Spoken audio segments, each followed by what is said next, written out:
अनुमा जी, जब आप 3 साल की थी तब एक फ़ोटो खींच दिया था कि विंग कमांडर बन गए। लेकिन हम जब स्कूलिंग खत्म करते हैं या कॉलेज में जाने वाले होते हैं, तब हम ये सारी चीज़ें दिमाग में आती हैं या तय करते हैं। आपके अनकॉन्शियस में शायद कहीं होगा वो वर्दी जो बचपन में पहनाई गई होगी, लेकिन कैसे तय किया आपने कि सेना में जाना है? और अब जितने साल पुरानी हम बात कर रहे हैं, तब तो महिलाएँ सेना में जाती ही नहीं थीं। तो ये कैसे तय किया आपने कि मुझे सेना में जाना है, और कैसे आसपास से कोई मुश्किल नहीं हुई? जैसे मैं आपको बता रही थी कि मैंने अपनी माँ को खोया और पिता को भी बाद में खोया। तो हम 3 बहनें थे, भाई तो कोई था नहीं, तो मैं सबसे बड़ी थी। मुझसे छोटी वाली मुझसे 5 साल छोटी थी और सबसे छोटी वाली उस दौरान सिर्फ 8 साल की थी। वो मुझसे लगभग साढ़े 12 साल छोटी है। तो उस समय सबसे पहली चीज़ थी कि हम रोटी कैसे कमाएँ? सबसे पहला सवाल दाल-रोटी का था। तो चूँकि मेरे पिता एक शासकीय अधिकारी थे, तो मुझे उनके विभाग में 8 महीनों की जद्दोजहद के बाद एक असिस्टेंट कंप्यूटर प्रोग्रामर का जॉब मैंने किया, जो कि भोपाल का सतपुड़ा भवन था। वहाँ का माहौल मुझे बिल्कुल अच्छा नहीं लगता था, 2 कारणों से।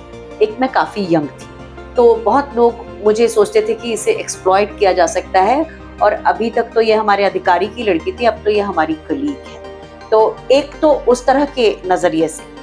दूसरा नजरिया उन लोगों का था जिनको इस बात से तकलीफ थी कि मेरे पिता के मृत्यु हो जाने के बाद मुझे सरकारी नौकरी मिली है। वो मुझसे ये तक कहते थे कि आजकल सरकारी नौकरी बड़ी मुश्किल से मिलती है, तब तक नहीं मिलती जब तक किसी के पिता की डेथ ना हो जाए। तो ये क्रूर समाज जब मैंने देखा, तो मुझे 2-3 चीजें समझ में आई कि वो तो मुझे पहले से ही मालूम था कि ये मेरा डेस्टिनेशन नहीं है। मेरा डेस्टिनेशन शायद इंडियन फॉरेस्ट सर्विसेज मैं मानती थी, या मैं उस समय आशा गोपाल और कंचन चौधरी से बहुत प्रभावित थी। एक उड़ान नाम का सीरियल आता था, तो कविता चौधरी ने उसमें काम किया था। तो मैं सोचती थी कि मैं पुलिस की सेवा में जाऊंगी। मतलब मुझे यूनिफॉर्म वाली किसी भी सर्विस का क्रेज बचपन से था, लेकिन आर्म फोर्सेज में रास्ता नहीं था। तो इधर मैं फॉरेस्ट डिपार्टमेंट में काम करती रही और उसी दौरान मैंने एमफिल भी किया बायोकेमिस्ट्री में। एट द सेम टाइम मैंने जो भी कॉम्पिटिटिव एग्जाम्स थे, including assistant conservator of forest और आईएफएस के लिए भरा। आईएफएस में कभी नहीं दे पाई, यूपीएससी से जो सिविल सर्विसेज का एग्जाम था, क्योंकि जब मैंने असिस्टेंट कंजर्वेटर के लिए भरा तो मेरा रिटन एग्जाम में मेरा सिलेक्शन हुआ। इंटरव्यू की डेट आने के पहले, तब तक तो फिर मैं, काफी लंबा होता है क्योंकि यहाँ पे हमारे मध्य प्रदेश में जो प्रतियोगी परीक्षाओं में चयन की प्रक्रिया लंबी होती है। बहरहाल, चूंकि पिता के जाने के बाद और मेरी तनख्वाह बहुत कम होने के कारण घर का खर्च बड़ी मुश्किल से चलता था। तो एक तरफ तो जहां मैंने अपनी बहनों के स्कूल की फीस की माफी के लिए चिट्ठियां लिखी और फिर फाइनली हुआ, दूसरी तरफ मैंने ऑल इंडिया रेडियो में कम से कम 1 महीने में 6 युववाणी प्रोग्राम किए। तो हर प्रोग्राम के 150 रुपए मिलते थे और उससे मैं अपनी बहनों को कम से कम पूरे महीने में 1 फिल्म जरूर दिखाती थी और हम एक बार इंडियन कॉफी हाउस में कुछ ना कुछ खाने पीने जाते थे। तो वो दौर था जब मैंने इंडियन एयरफोर्स का एड ऑल इंडिया रेडियो के स्टूडियो में बैठे बैठे एक न्यूज़पेपर से कुछ खंगालते हुए देखा। और जब मैंने देखा, उस पर लिखा था कि join Indian air force in the first batch, it is a service where your aspirations find satisfaction. वो टैगलाइन मुझे इतनी अच्छी लगी कि मैं घर आई और मैंने सबसे पहले कंप्यूटर पे, क्योंकि मैं असिस्टेंट प्रोग्रामर थी, तो मैंने उसका फॉर्म जनरेट किया और फिर मैंने वो फॉर्म भरा।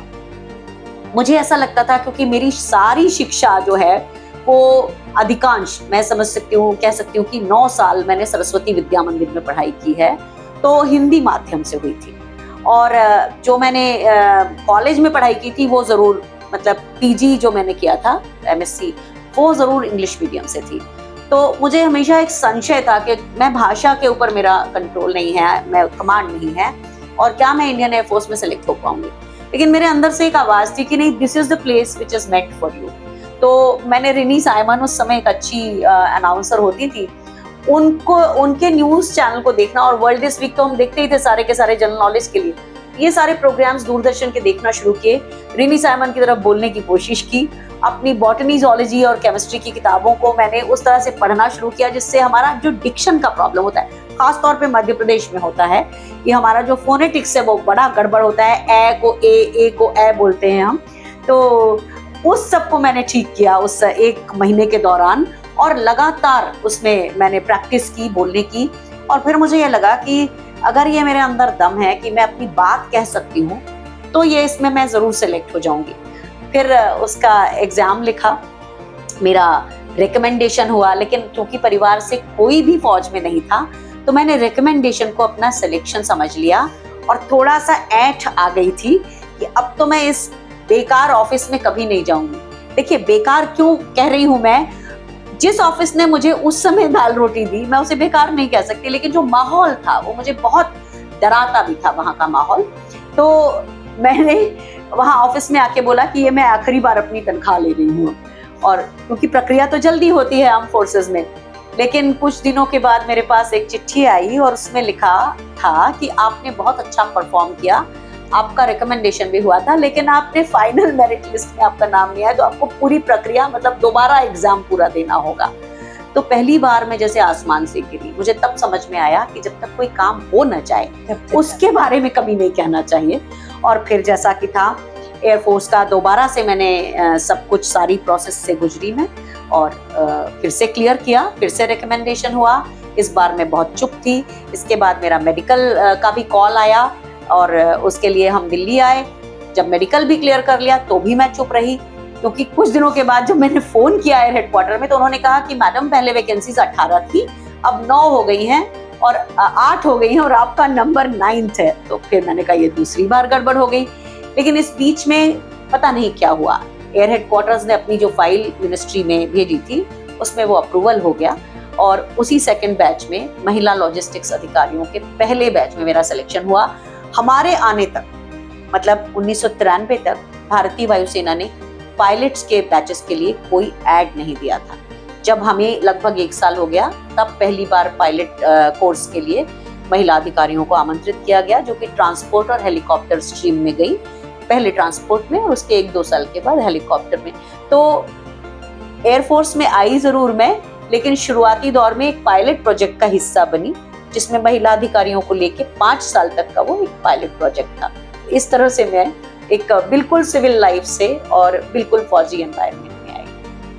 और फिर वो फौजी एनवायरनमेंट जो है वो अभी तक आपके अंदर बसा हुआ है। एक बात कही जाती है ना कि once an officer always an officer, once a फौजी ऑलवेज अ फौजी। तो ये एक हम कहते हैं फौज में, और हमेशा वो आपकी यूनिफॉर्म की रैंक आप भले ही आप टेबल पे उतार के रख दें, लेकिन जो संविधान का आर्टिकल 18 है उसके हिसाब से मृत्यु पर्यंत कोई भी सर्विस ऑफिसर, जिसको हम सेना का अधिकारी कहते हैं, वो अपनी रैंक को मृत्यु पर्यंत अपने नाम से पहले लगाता है। और जो रिटायर्ड शब्द है, क्योंकि ऐसा कहा जाता है कि रैंक कभी रिटायर्ड नहीं होती, तो विंग कमांडर अनुमा आचार्य, और फिर आखिरी में ब्रैकेट में लिखते हैं सेवानिवृत्त। तो इस तरह से वो जो रैंक है वो दिलो दिमाग पर है। वो जो वर्दी है वो हमने फिजिकली भले ना पहनी हो, लेकिन हमारे दिलो दिमाग पे उसका पूरा असर है, और अपना कंडक्ट हमेशा ऐसे रखते हैं कि जिससे उस वर्दी की उस जो गरिमा है उसको कभी कोई छोटी सी चोट भी ना पड़े।